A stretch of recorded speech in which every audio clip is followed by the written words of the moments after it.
Prema izvorima bliskim vazduhoplovnim snagama Vojske Srbije, pisanjima Tango Six analitike i aktuelnom stanju isticanja resursa za postojeće transportne vojne avione An-2 i Antonov 26, Srbija bi mogla uskoro doći u potrebu prioritetne nabavke modernijih transportno-logističkih letelica.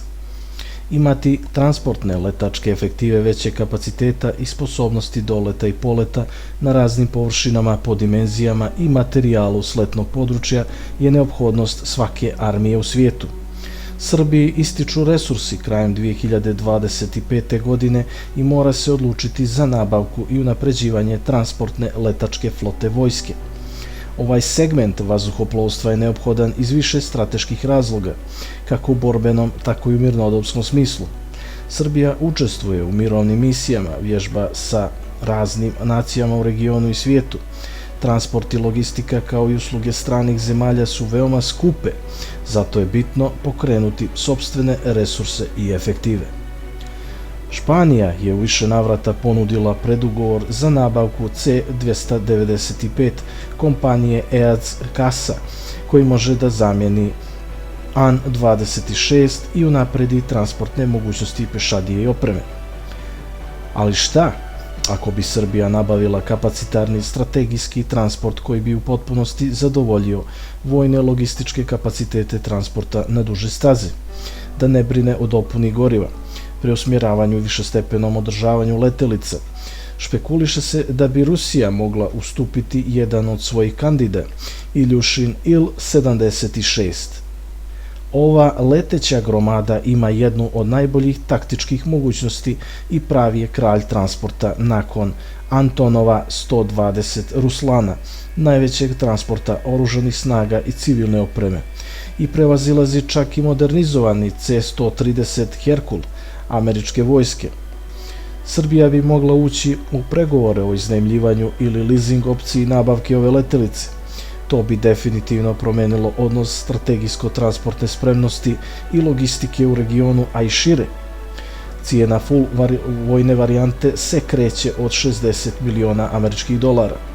Međutim, TD varijanta bi mogla se pazariti za nekih 50 miliona američkih dolara, sa osnovnim paketom i razumnim otplatnim ratama kada je Rusija u pitanju, vjerovatno i sa beskamatnim popustima prema Srbiji. Iljušin 76 Kandid je stravična mašina, sposoban da na manjim i velikim visinama leti u ekstremnim vremenskim uslovima danju ili noću. Posjeduje najsavremeniju elektroniku i avioniku modernijih transportera današnjice, što je za respekt s obzirom da je svoje prve letove ostvario 70. godina.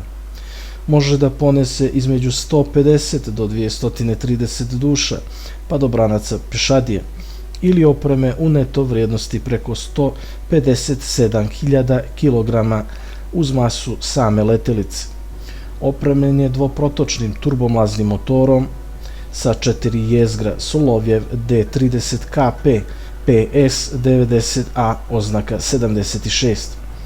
Razvio brzinu preko 975 km/h u borbenom modu.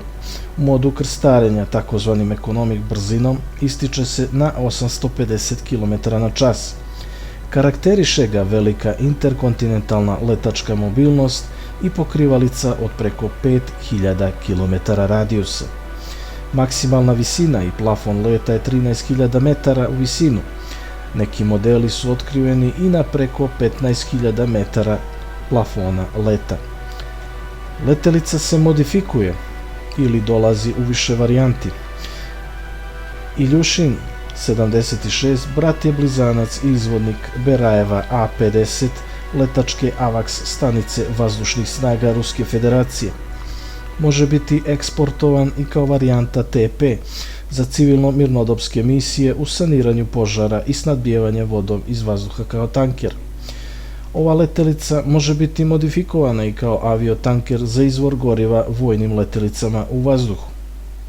Njegova glavna uloga je strategijski transport velikog radnog dometa i izdržljivosti, tako da bi jedna ova letelica završila taktičku spremnost i poslove transportne avijacije vazduhoplovstva Vojske Srbije na gotovo svim važnim tačkama na planeti. Prema dostupnim informacijama, Srbija je i zakupila, odnosno koristila ovu letelicu za transportne poslove vojne tehnike i civilni sektor u prošlosti. Kako god da odluči i kojem se tržištu transportnih aviona bude okrenula, Vojska Srbije mora unaprijediti transportno-logistički centar vazduhoplovnih snaga, jer buduća vremena naprosto to nameću. Ovo je bio vojni specijal. Hvala vam na pažnji i preplatite se i lajkujte.